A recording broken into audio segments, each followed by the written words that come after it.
Pienso que todo lo que es grande en la vida, todo lo que vale la pena, todo lo que es significativo, todo lo que tiene un impacto de manera suprema y que es satisfactorio, pienso que eso es el resultado de la pasión imparable e innegable de alguien.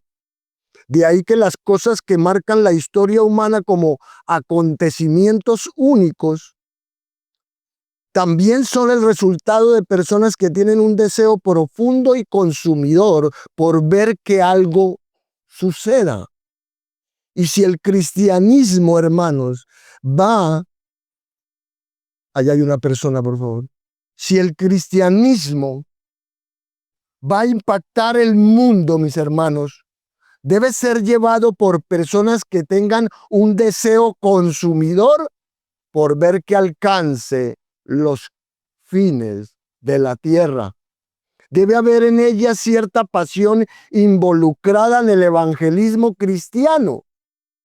Pero debido a que vivimos en una época en la que literalmente nos abruma, en una época que nos supera, que nos domina, que domina nuestra mente, una época que tiende a adormecer nuestra pasión, que tiende a adormecer nuestro compromiso, que tiende a oscurecer la realidad de lo que es una meta legítima de manera genuina y lo que es un involucramiento ilegítimo.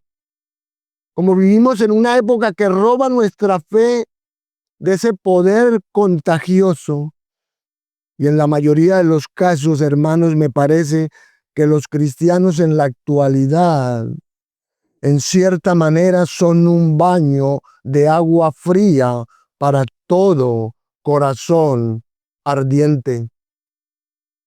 De hecho, cuando conocemos a alguien con pasión y que está consumido por algún asunto espiritual, no lo entendemos, porque esa no es la norma, ¿cierto?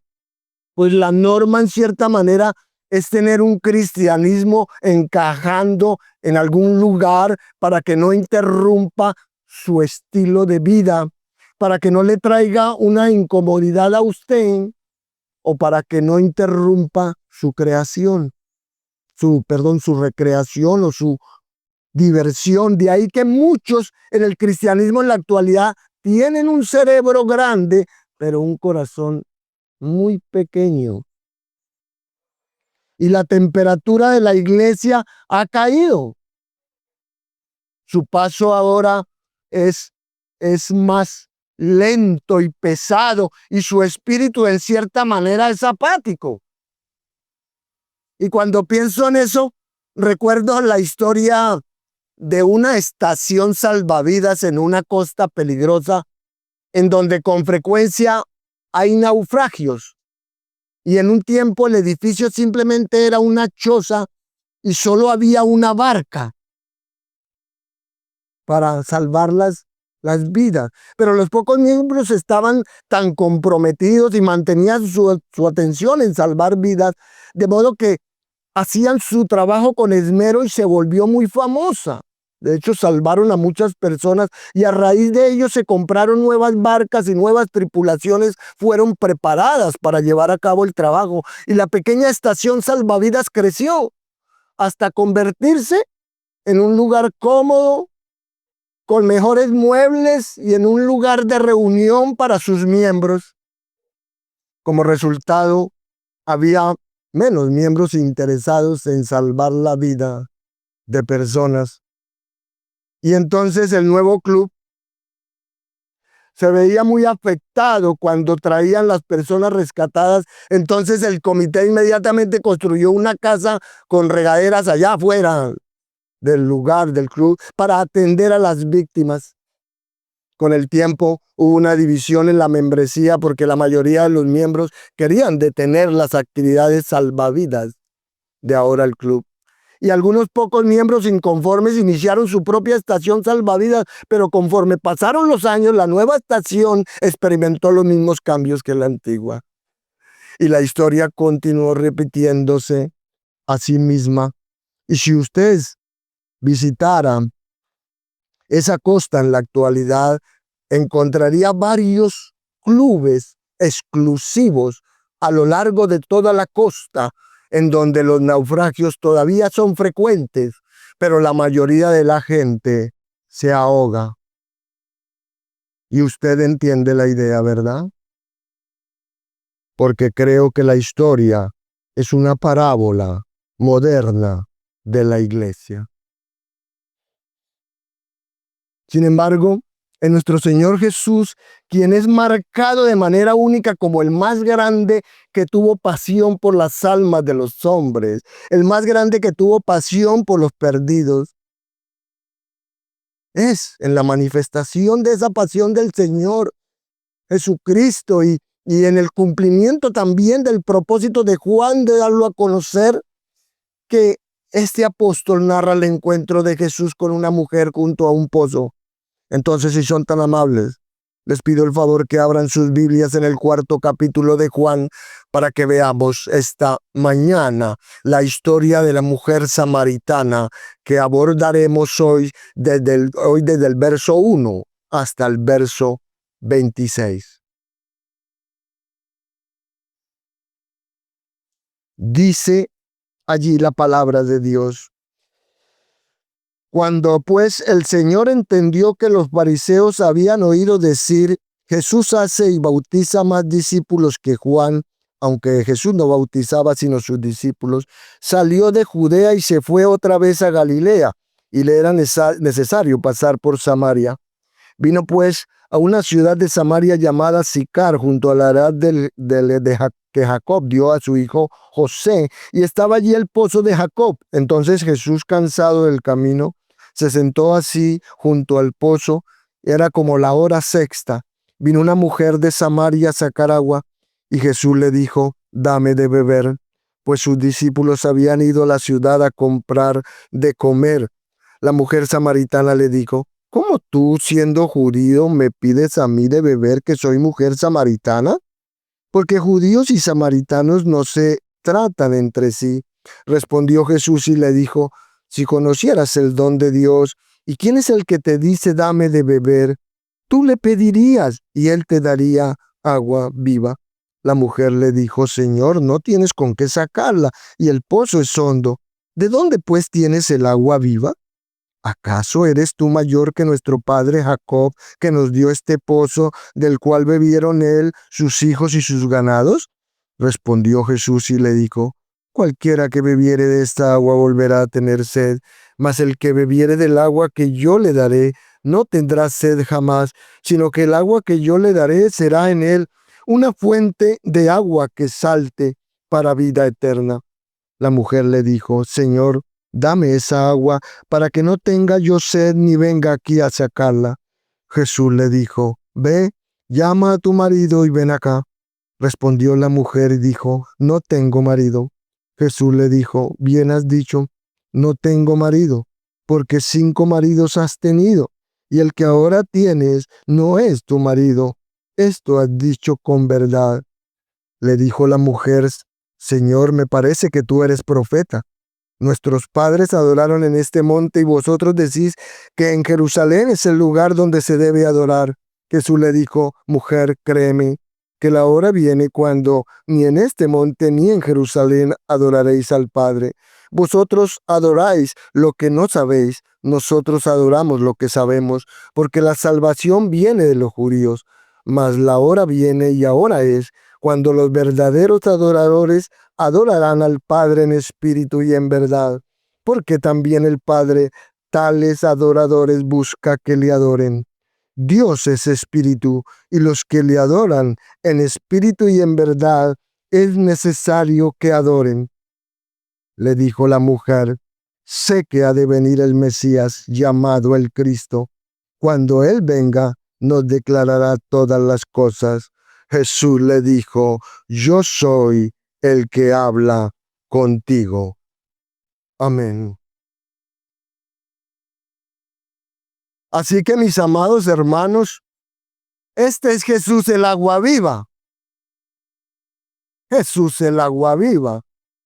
que se da a conocer cuando se establece una conversación entre Jesús y la mujer samaritana, de donde extraemos los principios de un modelo de evangelización, en donde nosotros, como creyentes, debemos llevar a los pecadores hasta el punto en el que Dios se revele a ellos. Y aunque probablemente usted ha leído y escuchado muchas veces esta historia tan conocida y famosa, sin duda tanto usted como yo seguimos pensando en lo maravillosa que es. Entonces no estoy aquí para contarle cosas que usted no sepa, ni para sacar a la luz las realidades ocultas. No. Ahora, como es una historia bastante extensa en comparación con otras narraciones de las Escrituras, debemos analizarla por segmentos, pues hay muchísima información, instrucción aquí. Y lo primero que quiero que usted vea es que esta es la historia de Jesús evangelizando a una mujer marginada y cómo ella llegó a la salvación y fue usada por Dios para traer a la salvación a muchos en su pueblo. Pues el relato de Juan sugiere fuertemente que la reacción de la mujer fue que ella lo aceptó como su Señor y Salvador. Entonces aquí tiene usted un ejemplo muy claro de nuestro Señor evangelizando a un pecador como en cualquier otro lugar de los evangelios. Y eso lo convierte en una porción muy instructiva de las Escrituras, una que debemos conocer bien por las lecciones que nos enseña. De manera que vamos a repasar esas lecciones para saber cómo abordar al mundo incrédulo que nos rodea y cómo atraerlos a escuchar el Evangelio y comprender lo que ofrece y lo que exige.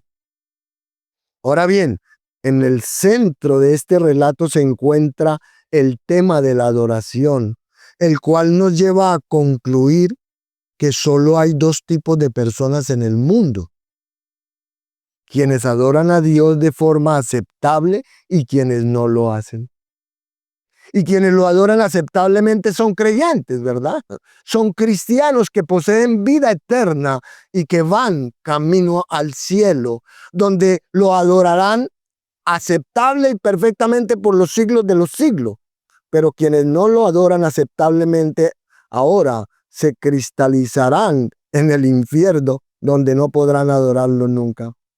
Esos son los únicos dos tipos que existen. Así que hay personas salvas y personas perdidas. Están los santos y los que no lo son. Y nada más. Entonces, cuando hablamos de adoración, hablamos de la esencia de lo que significa ser salvo. De manera que la salvación es un acto de adoración obediente, es arrodillarse ante Dios, el Dios Trino. Así que se podría decir que la definición más pura de adoración es salvación.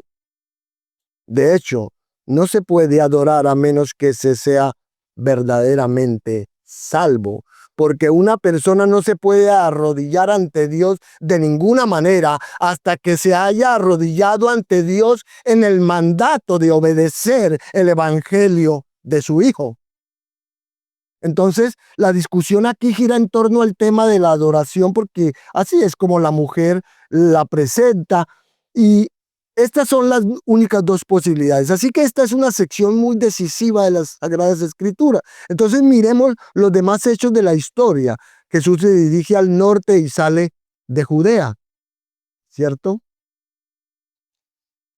Allí ha estado bautizando y predicando, coincidiendo su ministerio con el de Juan el Bautista. Y Jesús se dispone a salir porque la situación allí ya es difícil, es tensa. Los líderes de Israel ya están planeando eliminarlo. Y él no quiere verse obligado a una situación prematura. Jesús sabe que el tiempo de Dios es perfecto y sabe cuándo llegará su hora.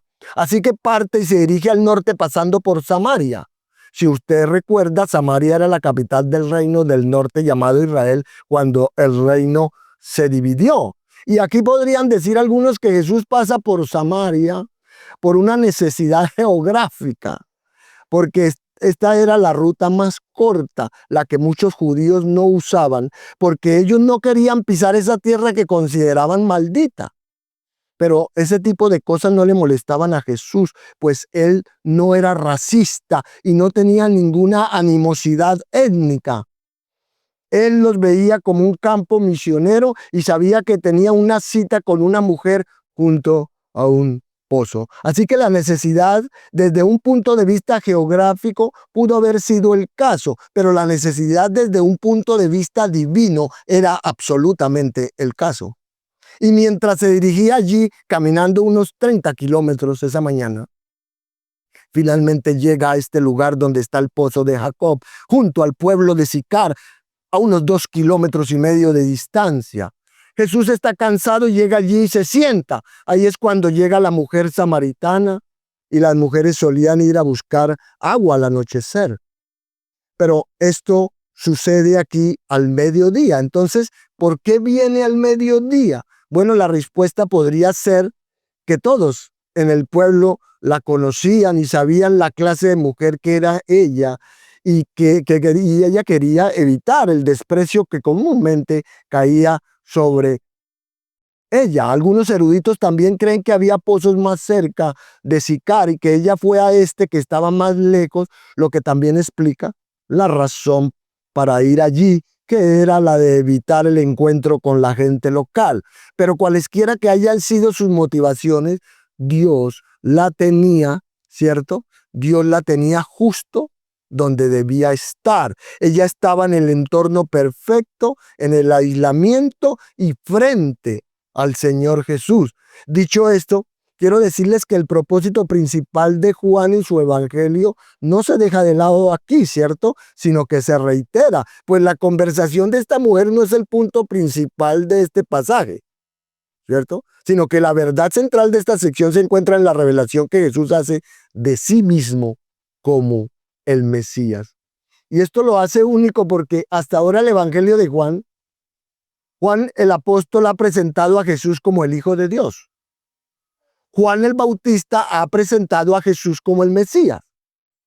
Y los discípulos de Jesús han dado testimonio del hecho de que Él es el Mesías.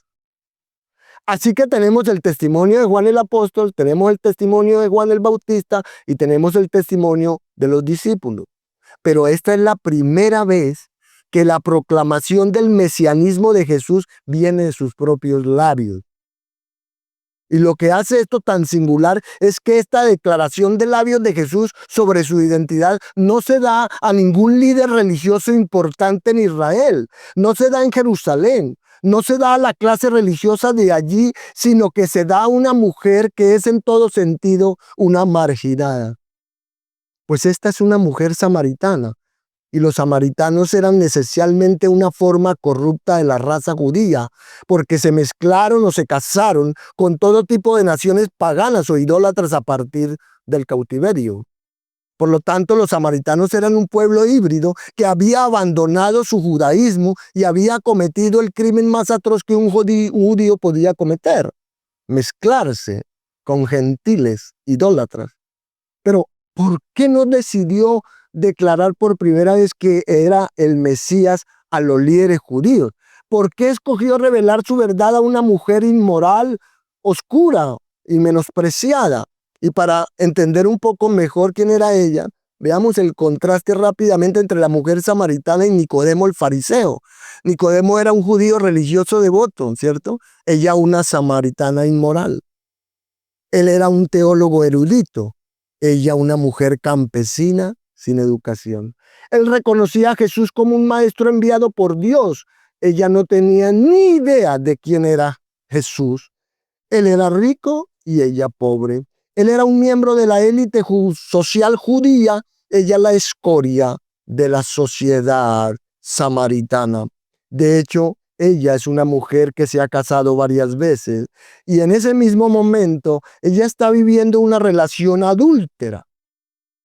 Como puede ver usted, la respuesta está en la verdad dramática de que en asuntos de salvación Dios no hace acepción de personas. Y esta es una mujer ignorante que no sabe nada sobre la verdadera religión. Además, ella no está buscando a Jesús porque ella no sabe nada de él. Entonces ella es una mujer impura y es todo lo contrario de Nicodemo, que fue el que buscó a Jesús para conocer el camino de la salvación, el camino hacia el reino. De manera Hermanos, que la revelación de Jesús a esta mujer demuestra que el amor salvador de Dios no conoce límites, sino que trasciende todas las barreras de raza, géneros, etnicidad y tradición religiosa. Porque a diferencia del amor humano, el amor divino es indiscriminado y abarca a todos. Esta es una declaración de Jesús de que Él ha venido a salvar a personas de toda lengua, tribu y nación. Es un testimonio de que la salvación es para todos los que creen. Ahora bien, al adentrarse en una historia como esta, como alguien diría, no se trata de traer la historia a la actualidad, sino llevarlos a todos ustedes de vuelta a este evento en sí y permitirles vivirlo.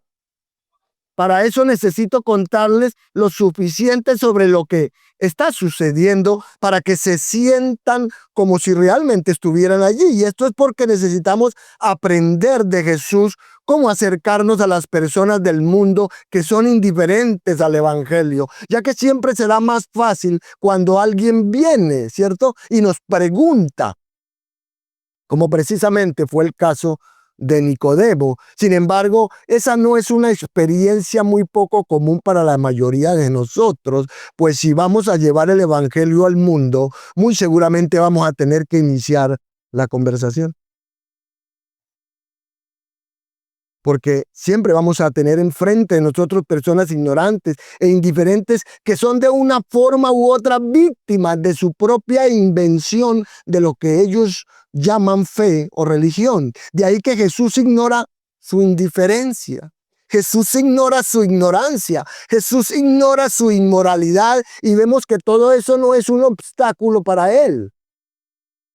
Y esto es importante porque muchas veces, hermanos, nosotros como cristianos tendemos a sentirnos muy santurrones al observar nuestro mundo inmoral.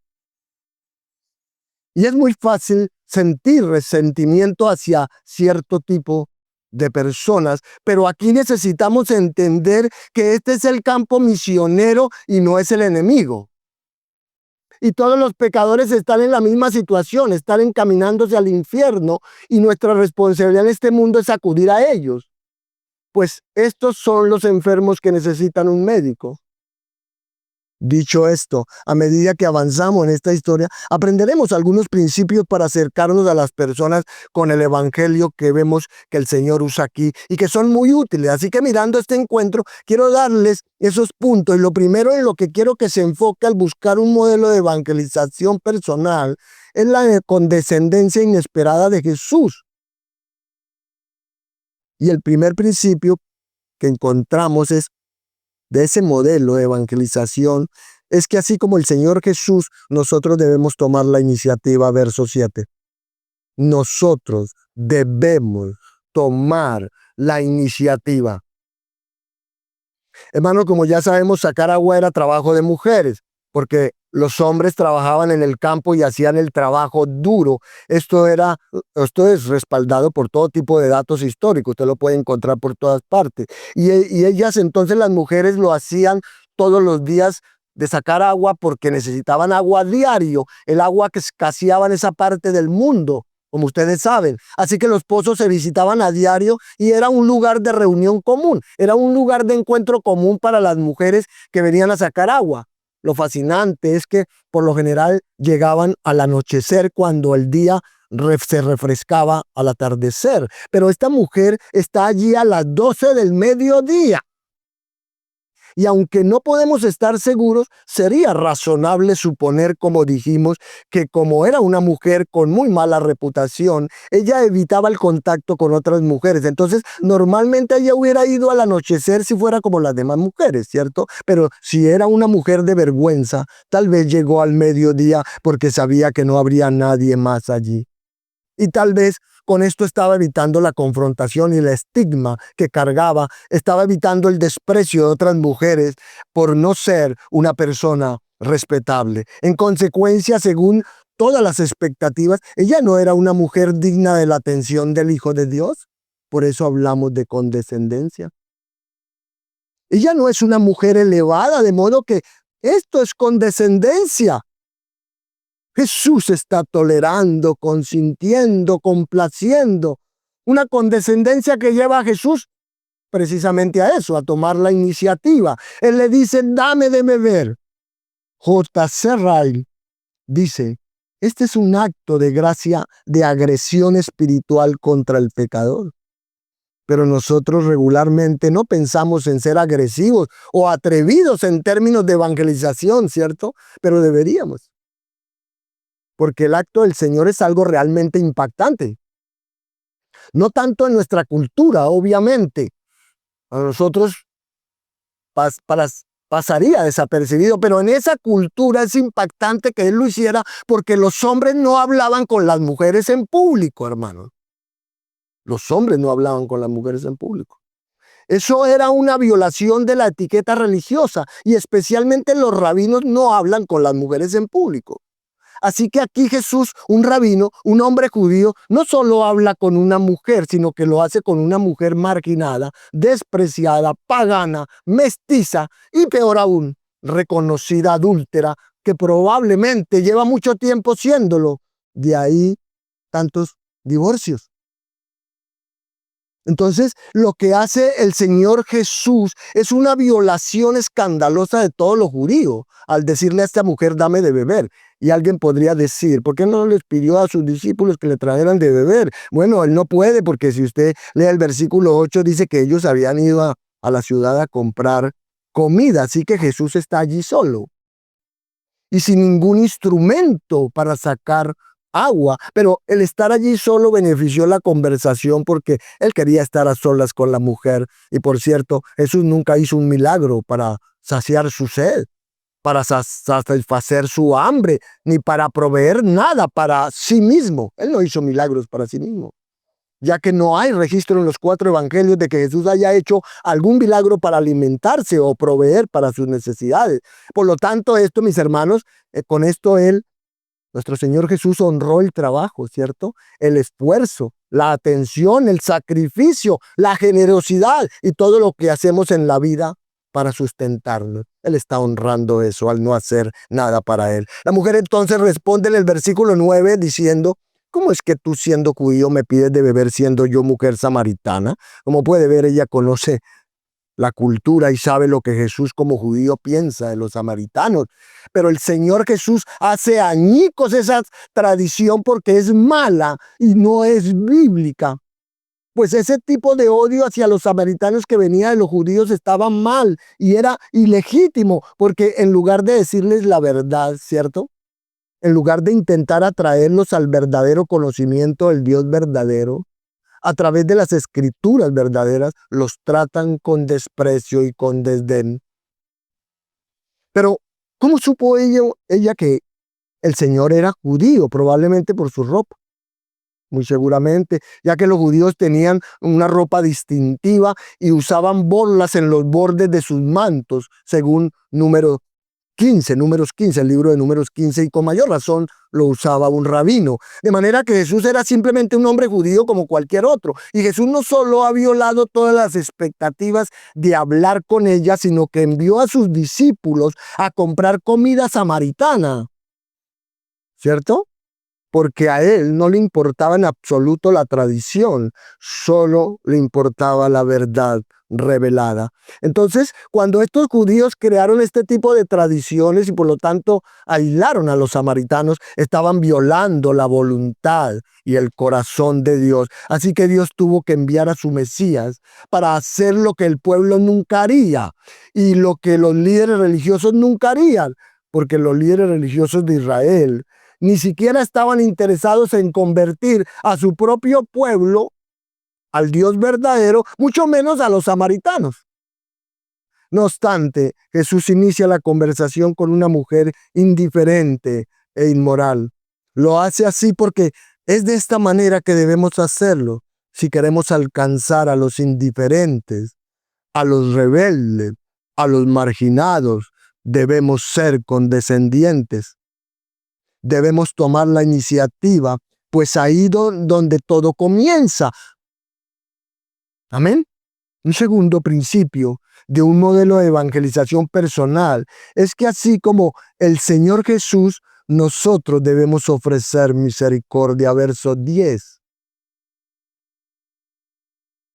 Amado, como usted lo lee en el verso 10, en la respuesta de Jesús usted ve una misericordia que no es solicitada, pero que sí es ofrecida por el Señor. Él le ofrece misericordia. Él, usando la sed física y el agua como punto de contacto, Jesús invierte la situación. Él comienza sediento, ¿cierto? Y pidiendo que le dé de beber, pero luego la identifica a ella como la sedienta y a él como la fuente del agua. Entonces, aquí hay misericordia porque él dice, si conocieras el don de Dios, el don gratuito de Dios. Así que el Señor inaugura la conversación con un punto de interés común y luego llega a la realidad de lo que Él le está ofreciendo al pecador, sin importar la moralidad, sin importar lo que haya hecho. Y esto, hermanos, es misericordia.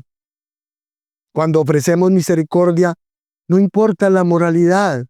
Cuando ofrecemos misericordia, no importa la religión, porque el don de Dios es solo misericordia, solo gracia, es el regalo de Dios.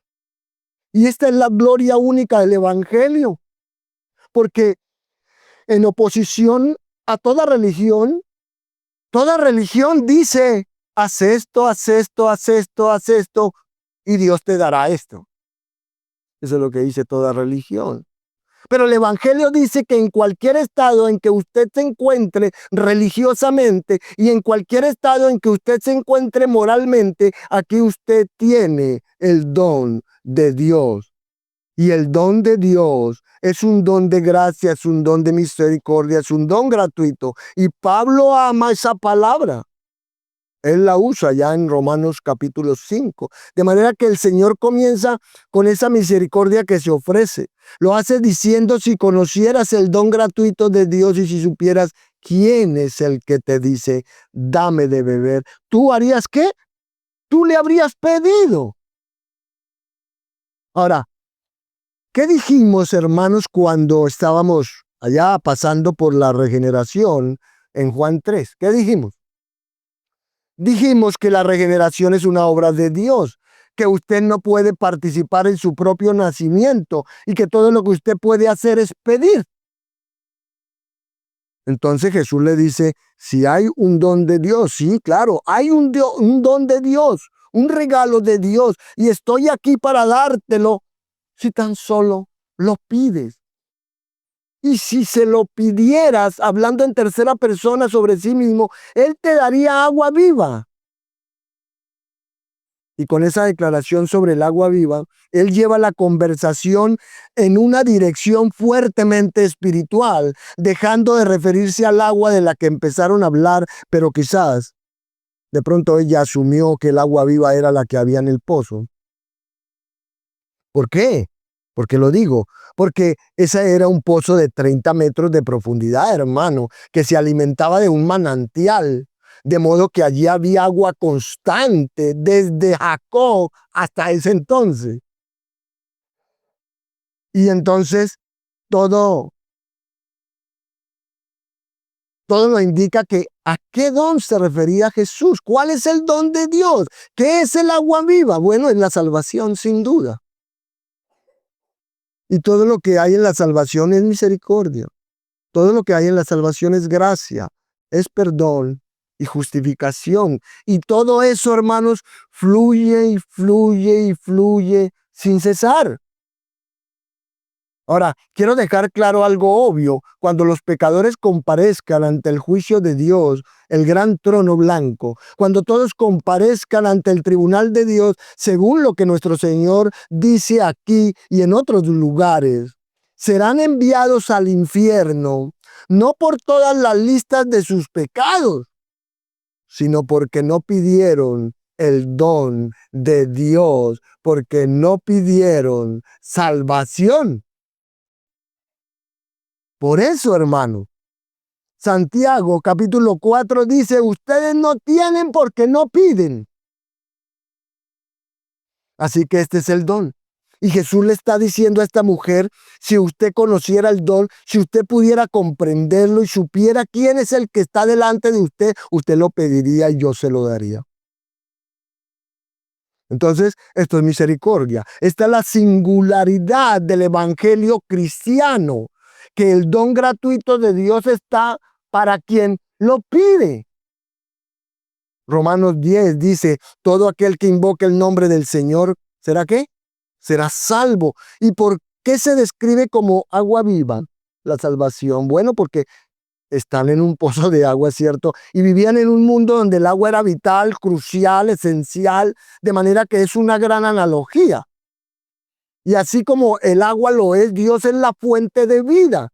Salmo 36, 9. Pero todo aquel que abandona a Dios o se desvía de Dios es desobediente y culpable, como dice Jeremías 2:13, porque abandonaron el fundamento del agua viva, es decir, al Señor Jesús, al Señor Dios. Isaías 55:1 dice, todos los que tienen sed vengan a beber agua. El agua es vida y la vida proviene de Dios. Entonces, Dios quiere darle el regalo de la vida. Y en Juan 6:35 Jesús dijo, yo soy el pan de vida. El que a mí viene no tendrá hambre. El que en mí cree no tendrá sed jamás. Y luego en Juan 7:37 se dice, en el último día, el día de la fiesta, Jesús se puso en pie y alzó la voz diciendo, si alguno tiene sed, venga a mí y beba.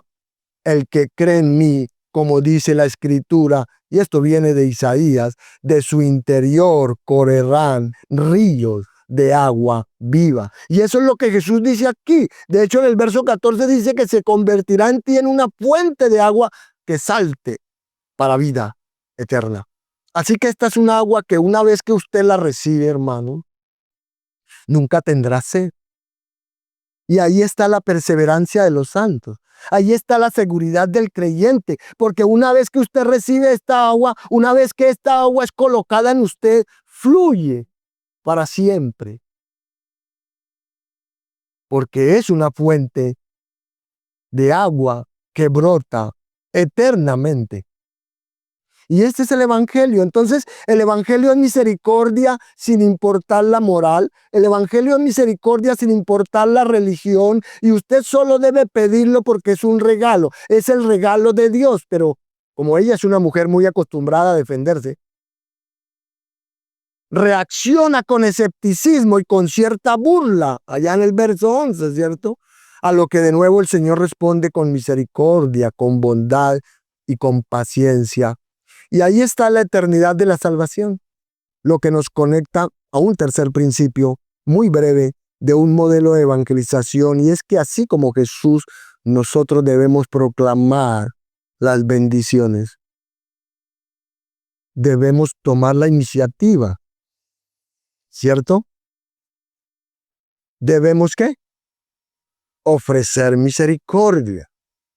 Debemos proclamar las bendiciones, verso 14, de manera que para evangelizar como el Señor lo hizo con esta mujer debemos tomar la iniciativa, debemos ofrecer misericordia y después debemos proclamar las bendiciones incomparables que han sido prometidas. Y en el verso 14 nuestro Señor promete un suministro infinito de agua satisfactoria para siempre. Y realmente se vuelve específico al aclarar que Él está hablando de la vida eterna. Entonces, su punto es inconfundible. Esta es la misericordia y bendición permanente, consistente, completa, satisfactoria y eterna de Dios para el pecador que pide. Así la analogía llega a su punto para decirnos que esta es la doctrina de la vida eterna. Jesús le ofrece la vida eterna, que es una realidad espiritual. ¿Qué es el don de la misericordia? El don de la gracia para todos los que piden. Y esto es el agua viva, pues es satisfacción para siempre, satisfacción del alma para siempre. Por eso ella responde en el versículo 15, Señor, dame esa agua para que no tenga sed ni venga hasta aquí a sacarla. Pero creo que sigue sin entenderla. De modo que todo lo que se puede ver en ella es incredulidad, porque pareciera que como si estuviera, ¿no? Haciendo burla Es como si ella dijera o preguntara, ¿quién es este hombre y de qué está hablando? ¿Será que la mujer está empezando a pensar en términos espirituales y eternos? ¿O será que ella lo dice como sarcasmo? Aunque no sabemos en qué punto se encuentre en ese momento, se encontraba en ese momento, pensamos que el Espíritu de Dios está obrando en su corazón a través de las palabras del Salvador. De modo que todo se aclara en la siguiente sección al llegar al siguiente elemento de este encuentro. El cuarto principio, un modelo de evangelización personal, es que así como Jesús, nosotros debemos confrontar el pecado. Nosotros debemos confrontar el pecado. Verso 16. Aquí el Señor Jesús le da una orden audaz y muy contundente, porque Él siempre hablaba con gran autoridad, con una autoridad que nadie jamás podría tener. Y Él le ordena que llame a su marido y lo traiga de vuelta. A lo que ella responde correctamente, no tengo marido, así, porque no era el marido de ella. Vivía con él, pero no era el marido de ella. Así que el Señor lleva a esta mujer a convencerse de pecado. Porque si el Señor en ese momento, hermanos, como hacen los evangelizadores de hoy en día, ¿no? Si el Señor en ese momento, tan solo después de todo esta charla, le hubiera pedido que hiciera una adoración y ya, es salva. Muy seguramente ella hubiera sido un falso converso. Muy seguramente hubiera sido una falsa creyente, porque había algo que no se había tratado en ella, el pecado. Había algo que no se había tratado en ella y era el pecado. Entonces, si usted evangeliza basándose únicamente en todos los dones de Dios, si usted evangeliza basándose solo en las bendiciones de Dios, lo más probable es que todas las personas se apunten, ¿cierto? Lo más probable es que todas las personas quieran hacerlo y de hecho lo harán, pero será superficialmente. Así que al evangelizar tenemos que llegar a esa convicción necesaria, porque esto cambiará por completo su percepción de Jesús y confrontará su pecado de una manera muy directa. Y diría en este punto lo que todos deben saber, que es crucialmente esencial y necesario llevar al pecador a enfrentar la culpa del pecado y a sentir el peso del juicio divino. Debemos llevar al pecador a ser evaluado según la santa ley de Dios, a ser informado de las consecuencias de ese pecado, porque la fe en Jesús debe ir acompañada ¿de qué? De arrepentimiento. Ella es una mujer adúltera que conocía la ley del adulterio del Antiguo Testamento, y con eso basta, porque Éxodo 20 dice, no cometerás adulterio. Y hermanos, sé que es maravilloso presentar al pecador todas las glorias del Evangelio, sí, es maravilloso presentarle todas las bendiciones, el don de Dios, el agua viva, la vida eterna, pero no basta con detenerse uno ahí. No basta con presentar la verdad positiva de la bendición divina que satisface el alma. Porque si usted solo hace eso y luego pide una respuesta, obtendrá una falsa conversión y por lo tanto usted tendrá a alguien engañado sobre su verdadera condición.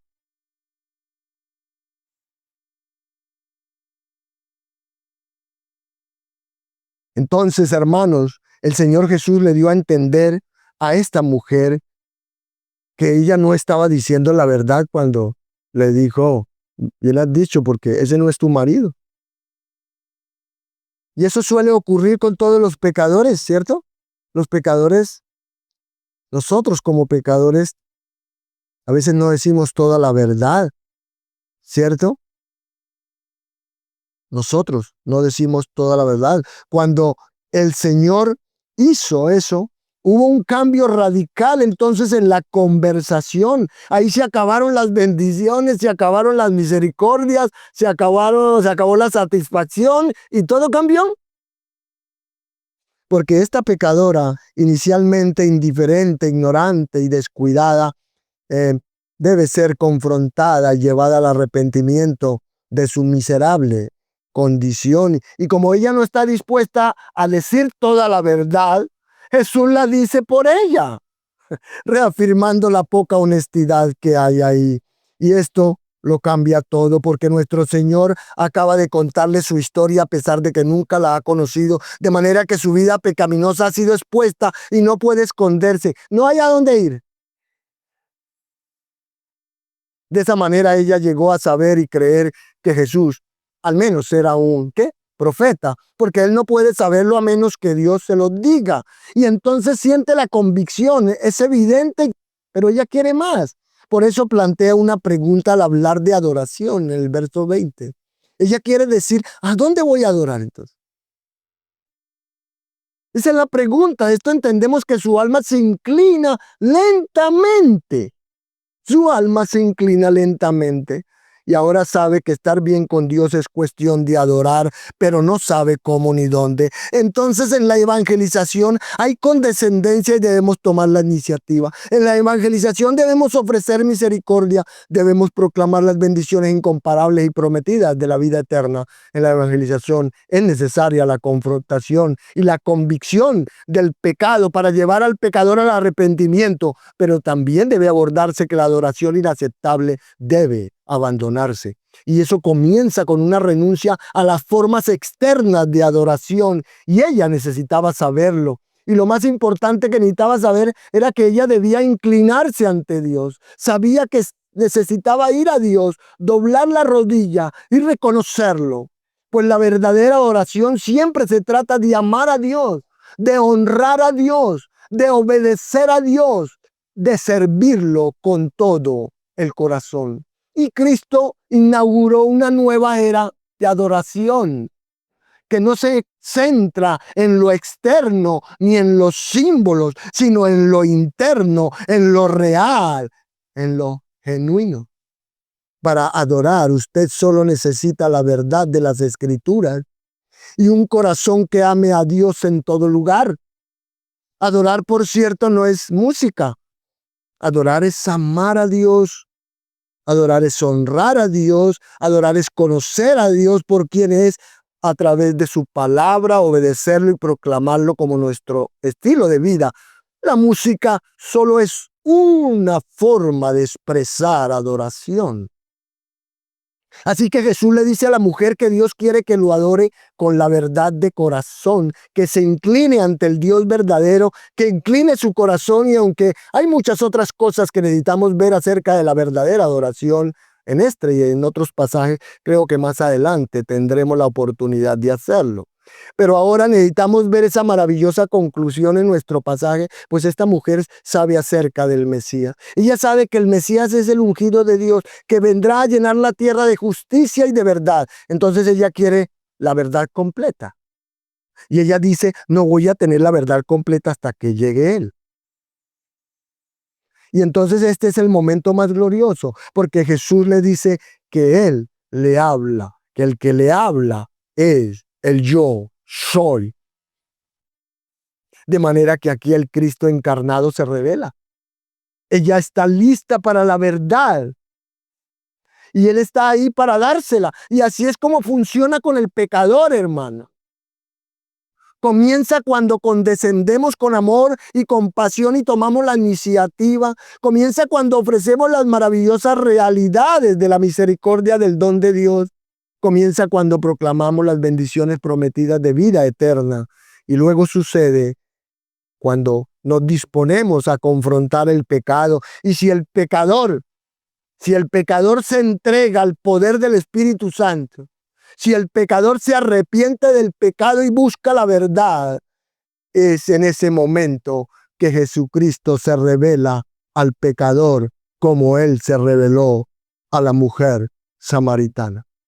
De manera que en respuesta a su fe, en respuesta a su arrepentimiento, esta mujer marginada, inmoral e ignorante, esta mujer que se mostró completamente desinteresada, esta mujer con la que nuestro Señor se sentó a hablar, ahora anhela la verdad sobre la vida eterna de Dios. Ahora anhela con mucha desesperación el perdón por su miserable vida, y el Señor Jesús se le revela. Dice usted, bueno, ¿cómo sabe que ella realmente se convirtió, pastor? Bueno, muy fácil, hermanos. Vea lo que dice el versículo 39. Muchos de los samaritanos de aquella ciudad creyeron en Jesús por la palabra de la mujer que daba testimonio. Y como ella creyó, ellos creyeron. Tanto así que cuando los samaritanos fueron a Jesús, le pidieron que se quedara con ellos 2 días más. Increíble, ¿verdad? 2 días. Y él se quedó 2 días con ellos para que pudieran entender completamente el evangelio. Como resultado, muchos más creyeron por su palabra. Entonces, hermanos, cuando seguimos las instrucciones de la palabra, cuando se han tomado las medidas necesarias y obviamente, aunque no podemos conocer la historia de las personas como Jesús la conocía, cuando se han dado los pasos para iniciar la conversación condescendiente y ofrecemos misericordia, desentrañamos las bellezas del don de Dios, cuando proclamamos esas bendiciones prometidas que Dios da a los que acuden a Él, cuando se ha confrontado el pecado y cuando se ha advertido a la gente que debe adorar verdaderamente a Dios, que debe abandonar la adoración falsa y adoptar la verdadera. Si usted ha hecho todo eso, si usted hace todo eso, entonces se puede dejar que Dios revele la verdad sobre sí mismo. Más bien se puede esperar que Dios se revele Él a cada pecador. Pues esa es la obra divina y eso es lo que el cielo tiene que hacer. Como Lidia, ¿se acuerda? Fue el Señor quien le abrió el corazón a Lidia. Y a pesar que es cierto, hermanos, que la mayoría de las veces podemos entablar una conversación así y ver que la persona se vaya sin saber el resultado, ciertamente solo Dios puede revelar la verdad acerca de su Hijo. Y Jesús lo dijo, solo me conocerán aquellos a quienes me revele. No obstante, nuestro trabajo es llevarlos a ese punto para que el Señor pueda hacer esa revelación en su propósito soberano y salvarlos. Entonces tenemos que hacernos la pregunta, ¿a dónde se ha ido la pasión por salvar vidas? ¿A dónde se ha ido la pasión por salvar vidas? De la iglesia. Porque se ha ido de la iglesia la pasión por salvar vidas. ¿A dónde se ha ido? ¿En dónde está la carga del evangelismo? ¿Por qué es que el evangelismo parece ser una distracción para la iglesia en lugar de ser su función central? ¿Acaso la iglesia se ha conformado para un tipo de cristianismo egoísta? ¿Qué hace que la iglesia no sea nada más que un centro de actividades? Eso es lo que es la iglesia hoy. Un centro de actividades. ¿Estamos todos contentos con la comodidad y la prosperidad personal? ¿Estamos todos contentos con eso? ¿Y no nos importan los perdidos? Porque si usted mira atrás a la historia, el registro de la historia es que todas las épocas más grandes han sido marcadas por los esfuerzos de hombres valientes. El mundo siempre ha girado por las personas apasionadas y el evangelismo es eficaz cuando viene de corazones calientes en lugar de mentes frías. Por tanto, es la pasión por la santidad y la pasión por las personas perdidas que vienen a Cristo lo que enciende la iglesia y que la hace poderosa. Porque cuando la iglesia está preocupada por su comodidad, algo malo se ha apoderado de ella. Y es trágico cuando llegamos al punto en la vida de la iglesia en donde hemos perdido nuestra pasión, cuando hemos perdido nuestro corazón cálido. Pues podemos tener una mente bien preparada pero no un corazón cálido. Podemos leer mucho acerca de grandes evangelistas, acerca de personas que en verdad tuvieron pasión por los perdidos. Y me pregunto, ¿dónde están ahora? Me pregunto, ¿dónde está el poder y la pasión por los perdidos? Y nuestro Señor Jesús, como dijimos, es el más grande que tuvo pasión por las almas de los hombres. Él anhelaba alcanzar a los perdidos. Él era entusiasta. Él lloró por los perdidos. Y realmente creo que Él es nuestro modelo de pasión por el evangelismo. Pero ¿cómo podemos comenzar a capturar ese tipo de corazón lleno de pasión por los perdidos? ¿Cómo? Bueno, déjeme darle algunas cuantas sugerencias. En primer lugar, estudie a Cristo. Estudie a Cristo. Estudie su gran amor. Estudie su gran compasión. Estudie su misericordia tierna. Pues no conozco una mejor manera. Creo que no hay. Porque podemos estudiar a todos los grandes de la historia de la iglesia en términos de evangelismo, pero en últimas tenemos que ir a Cristo. De alguna manera tenemos que estudiar a Cristo y capturar su corazón. Y sabe una cosa, realmente creo que si de pronto, ¿no? Haciendo esa, hipotéticamente hablando, que si de pronto Jesucristo se apareciera en nuestra iglesia en este momento o en cualquier otra iglesia, ¿qué cree que pasaría? Creo que Jesús nos interrumpiría mucho. Creo que Jesús nos turbaría mucho. Yo creo que instantáneamente Jesús quitaría ciertas cosas de nosotros que realmente yo creo que Jesús despedazaría nuestra agenda. Yo creo que Jesús despedazaría su agenda. Esa agenda que le impide a usted venir a Él y buscar a los perdidos. Él la va a despedazar.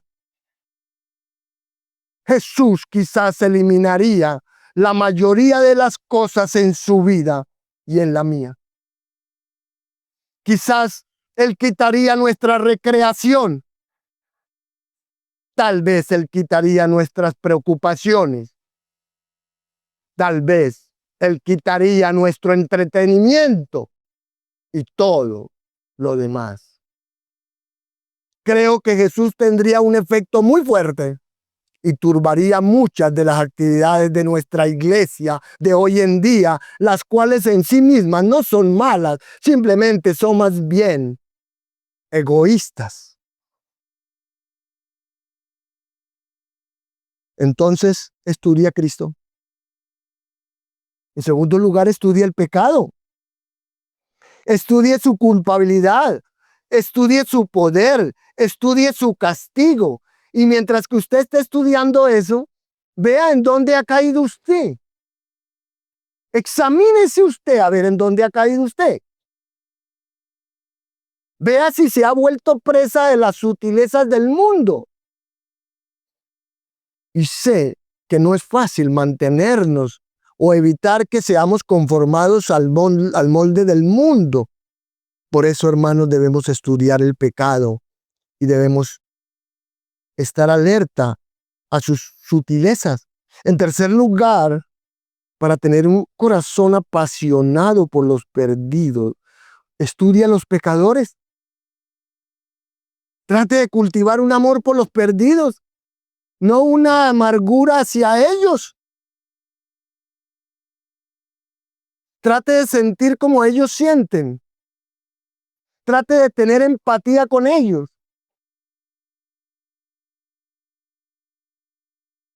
Es un hecho absoluto más allá de la refutación que los evangelistas más apasionados son los convertidos más nuevos. ¿Se escuchó eso? Los evangelistas más apasionados son los convertidos más nuevos.